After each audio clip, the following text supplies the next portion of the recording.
अध्यक्ष महोदय, मुलगा अमुक अमुक शाळेत घालायचा, डॉन ब्रॉड विस्को ठिस्को अशा नावाच्या काही ज्या संस्था आहेत त्याच्यामध्ये मुलगा नेऊन घालायचा आणि मुलगी कुठं घालायची, घाला जिल्हा परिषदच्या शाळेत. अजून सुद्धा आम्ही फक्त गप्पाच मारायच्या का, पुरुष आणि स्त्री समानता आहे, आमक आहे, खंदोला खंद लावून आम्ही काम करतो. काय काम करतो अध्यक्ष महोदय?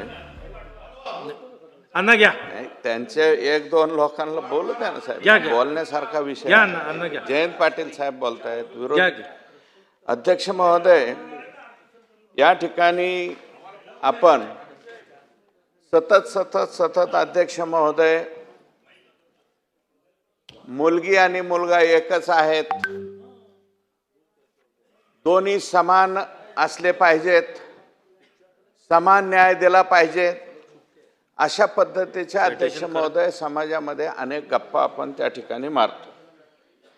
अध्यक्ष महोदय, मागे काही दिवसापूर्वी ज्याची सुरुवात बीड जिल्ह्यामध्ये सर्वाधिक जास्त झाली अध्यक्ष महोदय, 1000 पुरुषांच्या पाठीमाग 628 मुलीपर्यंत प्रमाण खाली आलं. अध्यक्ष महोदय, त्यातला शिरूर तालुका जो बीड जिल्ह्यातला आहे त्याच्यामध्ये सर्वाधिक कमी प्रमाण आलं होतं आणि ते 628. अध्यक्ष महोदय, PCPNDT ऍक्ट, अमका ऍक्ट, तमका ऍक्ट असं फक्त म्हणलं गेलं. मंत्र्यांनी झालं.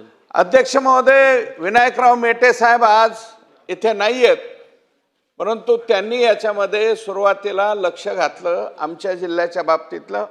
आणि एक देशपांडे ताई या साताऱ्यावरनं त्या ठिकाणी आमच्या इथं आलंय, वर्षाताई देशपांडे, आणि आपल्या उपसभापती नीलमताई यांनी सुद्धा आमच्या जिल्ह्यामध्ये येऊन ऊसतोड कामगारांच्या मायमाऊलीची अवस्था काय हे पाहिलं.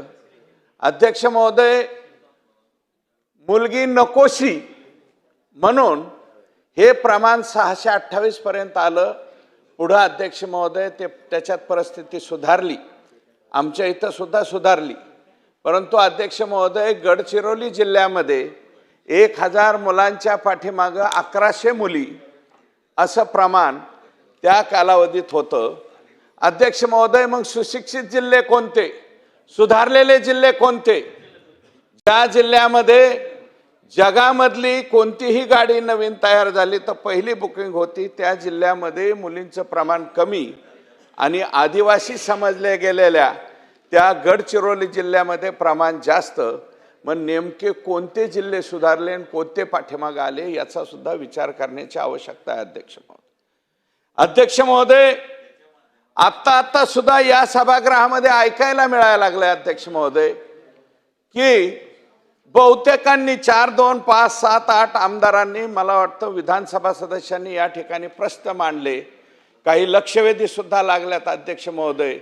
आणि त्याच्यामध्ये सुद्धा गर्भलिंग तपासणीच्या बाबतीमध्ये परत एकदा महाराष्ट्रामध्ये अशी काही चौकडी तयार व्हायला लागली, सुरुवात झाली, आणि ते नेमके मुलीचेच गर्भ संपवतायत का काय असा सुद्धा प्रश्न या ठिकाणी आत्ता सुद्धा निर्माण होतोय.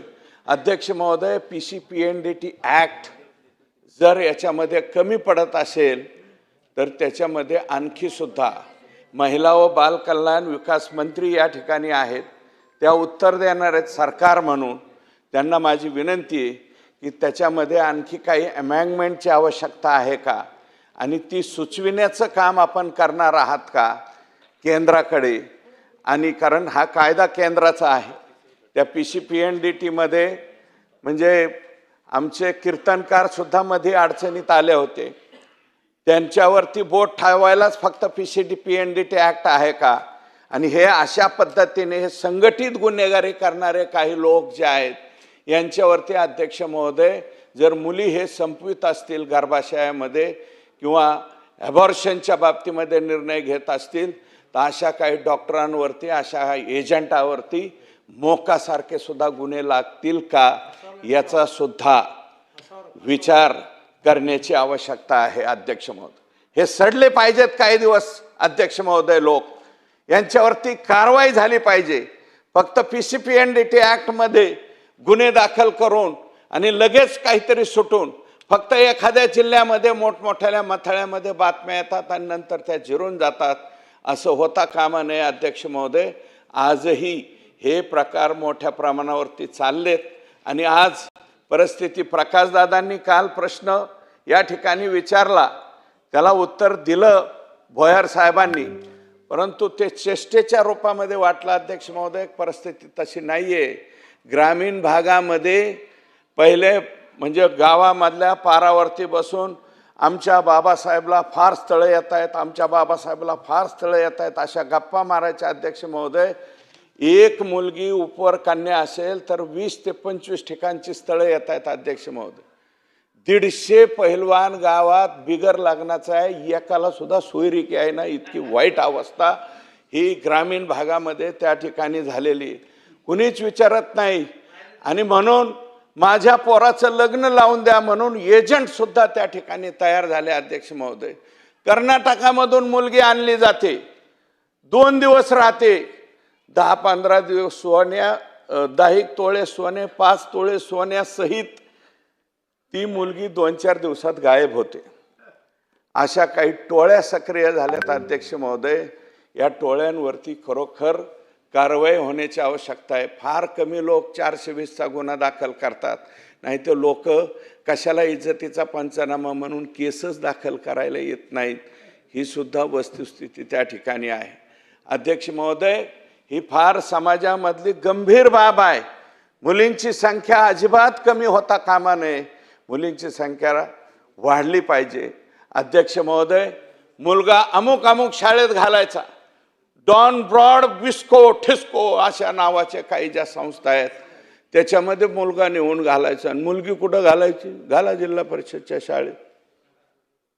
म्हणजे मुलीला चांगल्या शाळेत सुद्धा घालण्याची समाजाची मानसिकता नाही. अध्यक्ष महाराज, अजून सुद्धा आम्ही फक्त गप्पाच मारायच्या का? पुरुष आणि स्त्री समानता आहे, अमकं आहे, खांद्याला खांदा लावून आम्ही काम करतो. काय काम करतो? मुलीला नको तिथल्या शाळेमध्ये पाठवून द्यायचं. अध्यक्ष महोदय,